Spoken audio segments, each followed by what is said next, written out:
Welcome back, everyone, for another deep dive. Yeah. Today, we're going to be diving into Ooh, fun. Harry Potter and the Philosopher's Stone. Okay. I know, I know. Big one. It seems like everyone and their brother has already read this book by now. Yeah, it's Practically grown up alongside a whole generation by this point. huge. But I think there's a reason why it's become such a cultural touchstone. Oh, absolutely.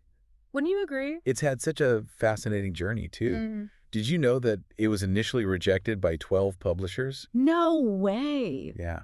Wow. Can you imagine that? It's hard to imagine. A book that sold millions Yeah. almost didn't see the light of day. Yeah. Really makes you wonder how many other potential bestsellers are just gathering dust somewhere. Oh, I know, right? Yeah. It really is a reminder that even the most magical of stories can face some unexpected hurdles. Yeah. Speaking of magical, the book opens with a similar sense of mystery, doesn't it? Yeah, it really does. We meet Dumbledore and McGonagall on Privet Drive, and she's already in her cat form, by the way, for those of you who might be newer to the wizarding world. Yeah. That means that she's an animagus, a witch or wizard who can transform into an animal. It's a subtle way to establish the existence of magic right from the start. It really is, yeah. And then we have Hagrid arriving on the scene with baby Harry. Ooh, yeah. A scene that immediately raises all sorts of questions about Harry's past Yeah. and the dangers he seems to have already faced. Absolutely. And then there's that stark contrast between Harry's life with the Dursleys and the revelation of his magical heritage. Right. It's almost heartbreaking to think of him stuck in that cupboard under the stairs while Dudley is getting spoiled rotten. Oh, yeah, totally. What do you think makes that contrast so compelling for readers? I think it's the relatability. I mean, most of us haven't battled a three-headed dog or anything like that or received a letter from magical school, but we can all relate to that feeling of being different, Yeah. of not quite fitting in. Right. Well, Harry's yearning for something more, Yeah. for a world where he truly belongs. Really resonates with anyone who's ever felt like an outsider. Yeah, I totally get that. Yeah. It's like we're all secretly hoping for that Hogwarts letter to arrive someday. No, right. Right? Yeah. And even before Hogwarts, we see these little glimpses of Harry's magic. Yeah. Like that incident with the boa constrictor at the zoo. Uh-huh. It's almost like a foreshadowing of his abilities, isn't it? Precisely. Yeah. Those early moments are really important. Mm. They create a sense of anticipation and wonder. Yeah.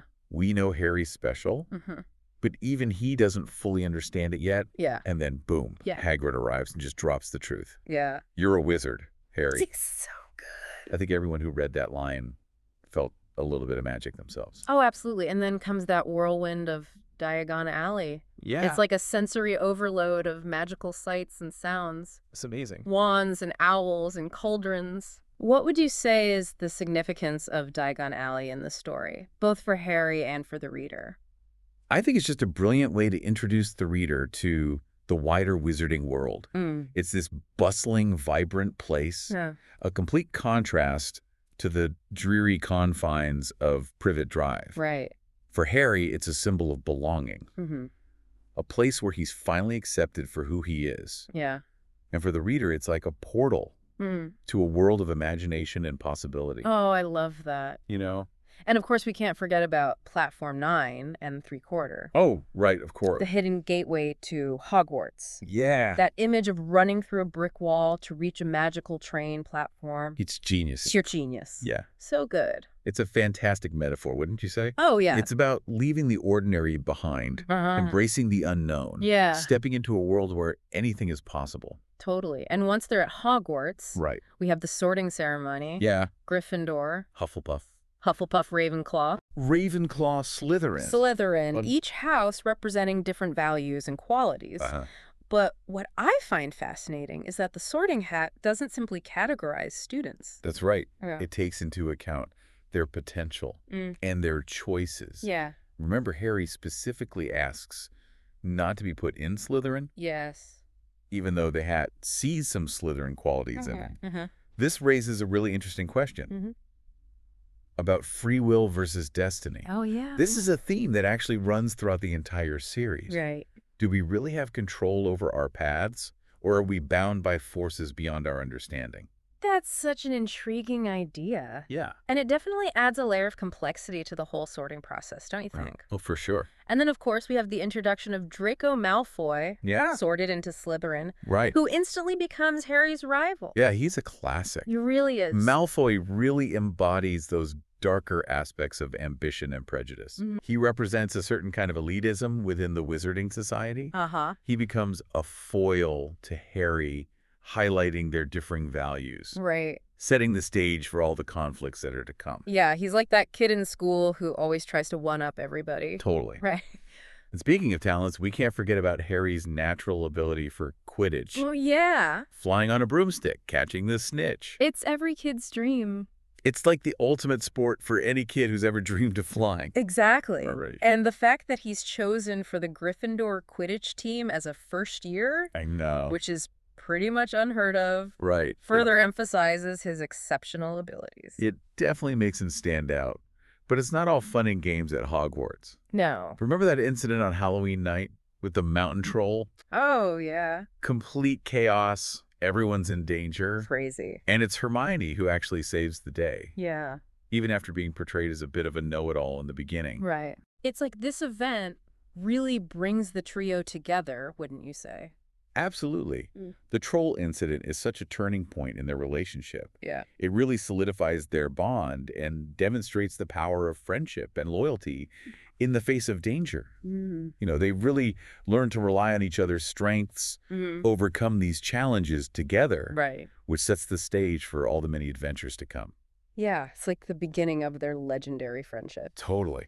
And speaking of adventures, this is also where we get the first glimpse of the Philosopher Stone mystery. Right. With that three-headed dog, Fluffy. Oh, yeah, Fluffy. Talk about guarding something valuable. Seriously. So what is it? Well, this is where the central mystery of the book takes shape. The three-headed dog. Right.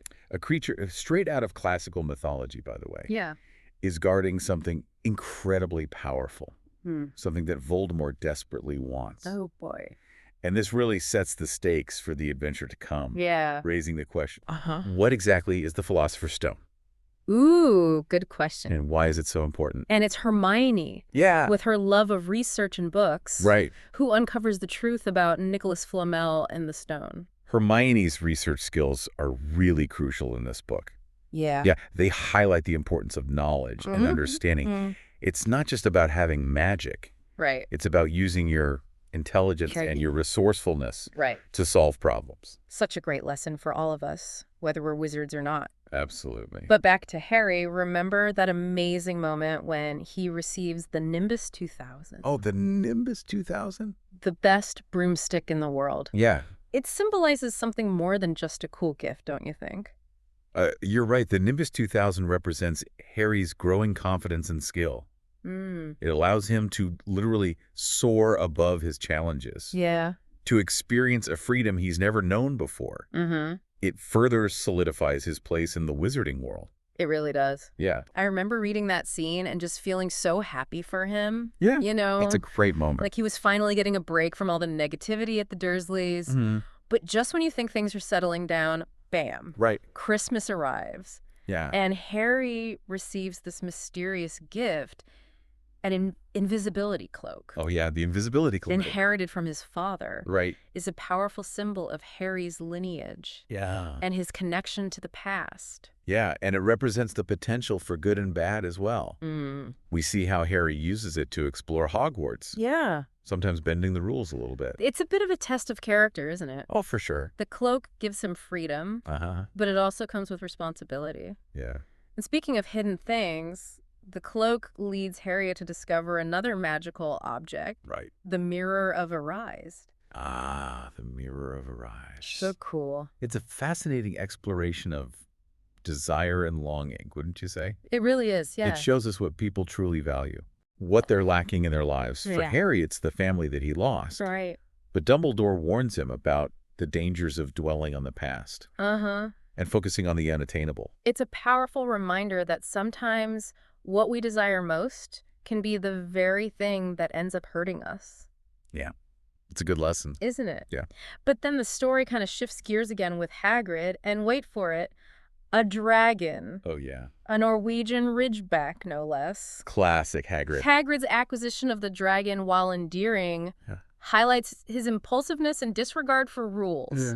It's a comedic subplot, but also a cautionary tale, wouldn't you say? Yeah. Underscores the dangers of unchecked magical creatures and the importance of understanding their needs and their potential risks. Exactly. Right? It's like a ticking time bomb. Totally. And of course, Draco finds out and tries to get Hagrid in trouble. Of course. You have to wonder what motivates him. Yeah. Is it pure jealousy, or is there something deeper going on? I think Malfoy's actions are driven by a desire to prove himself. You know, he wants to gain recognition, which contrasts sharply with what Harry, Ron, and Hermione are doing. Right. You know, they're trying to protect Hagrid and the dragon. Yeah. It really reinforces those ethical differences between them. It makes you think about the choices we make when we're faced with a moral dilemma. It really does. Doesn't it? Yeah. So they sneak the dragon out of Hogwarts with the help of Charlie Weasley. Right. But they get caught, of course, and end up in detention in the Forbidden Forest. Oh, no, the Forbidden Forest. Yeah. Classic. A place of shadows and secrets. Yeah. A classic symbol of the unknown and the dangerous. It's where characters face their fears and confront the darker aspects of themselves and the world around them. I can already feel that tension building. Yeah. And it's in the forest that they encounter something truly chilling, right? Indeed. They stumble upon a shadowy figure drinking unicorn blood, a scene that really introduces us to the true nature of Voldemort's evil. Yeah, it's a powerful symbol of his corruption and desperation. Right. Showing us the lengths he will go to in order to regain his power. It's one of those moments in the book that really sends chills down your spine. Oh, for sure. Isn't it? Yeah.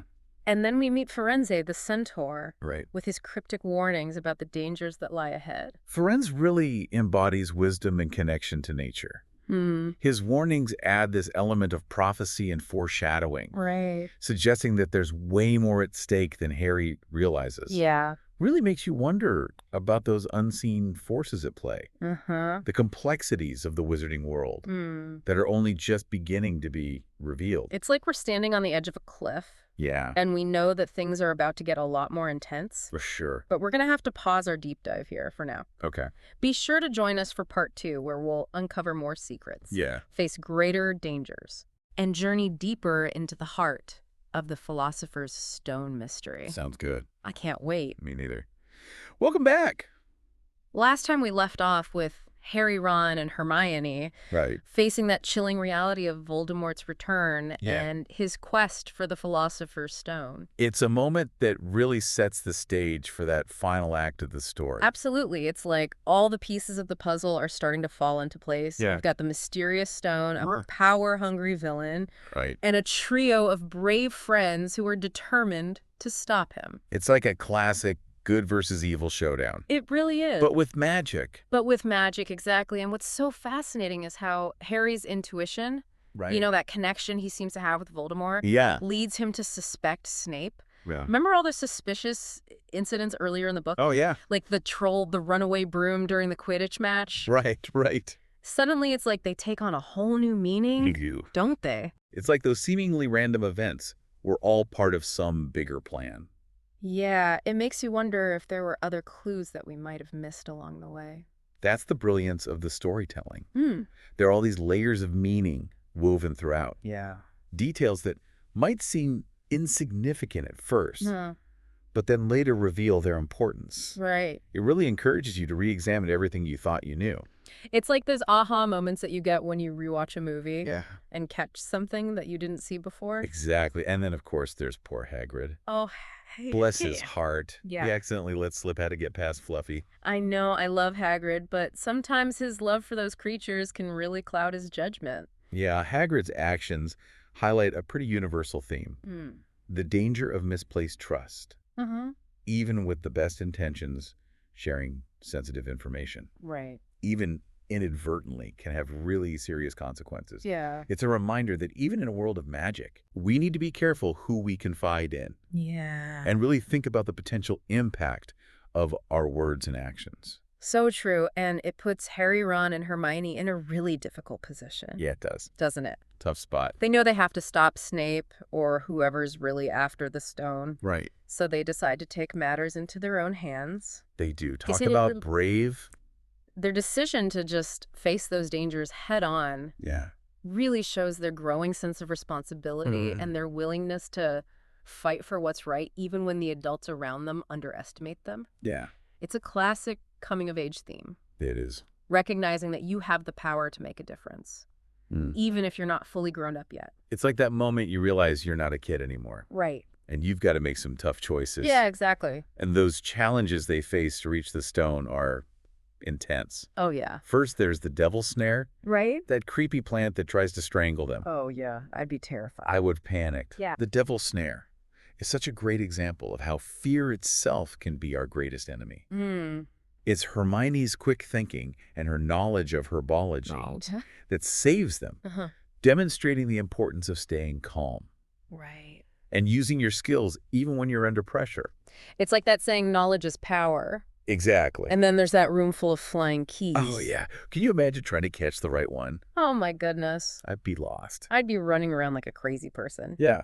But Harry, with his Quidditch skills, right, manages to find his way through. This challenge highlights the value of teamwork and really utilizing everybody's individual strengths. Right. Harry's talent as a seeker proves essential, showing how skills you develop in one area can be applied to totally different situations. It's a good reminder that even our hobbies and passions can have some unexpected benefits. Absolutely. It's like that saying, practice makes perfect. Exactly. And then comes that giant chess game. I always thought that was such a clever challenge. The chess game represents strategic thinking and the difficult choices that we sometimes have to make in life. Sure. It's a game of sacrifice and strategy. Right.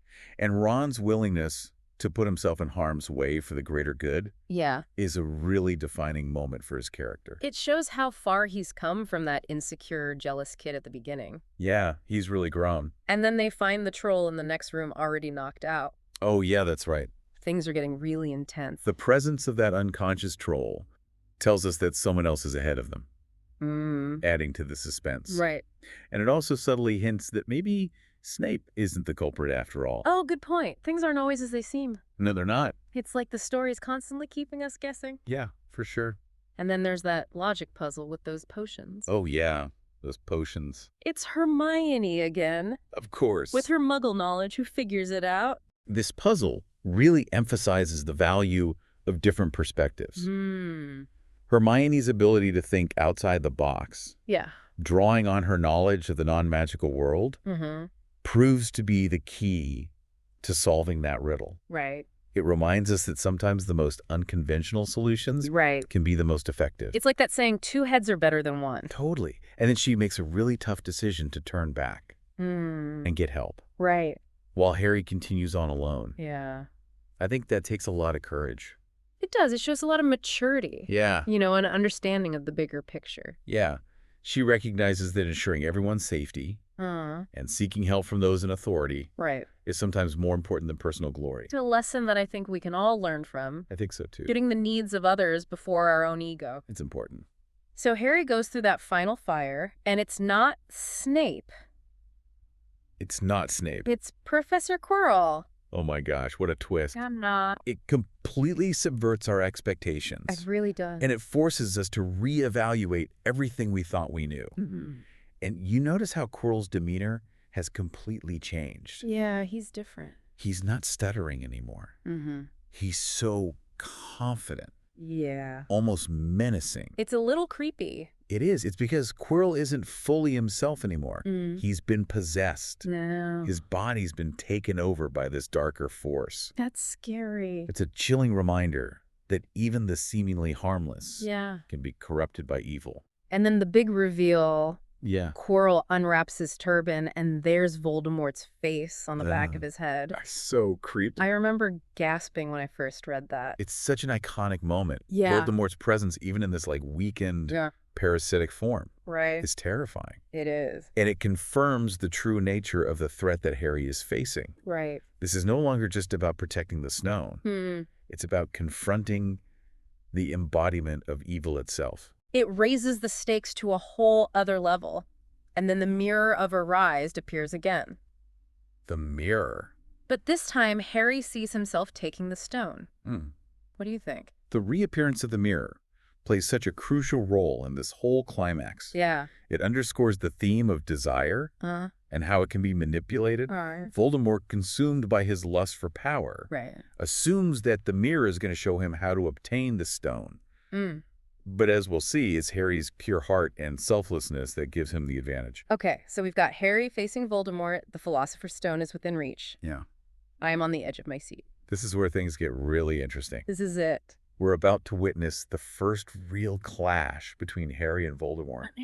A battle that will shape their destinies and the fate of the entire wizarding world. Whoa. But remember, even in those darkest moments, there's always hope. Ooh. I like that. And the power of love can really surprise us in unexpected ways. Yeah. All right, so we left off with Harry facing Quirrell and Voldemort. Right. In that final chamber with the fate of the Philosopher's Stone. Yeah, big moment. Hanging in the balance. Huge stakes. Ultimate showdown. And it takes a turn that nobody could have predicted. Oh, I know. Quirrell tries to grab Harry. Yeah. But he can't touch him. What? His skin burns. Oh, no. Like he's been scalded. It's like Harry has some invisible shield protecting him. Right. But what is it? It all goes back to Lily Potter.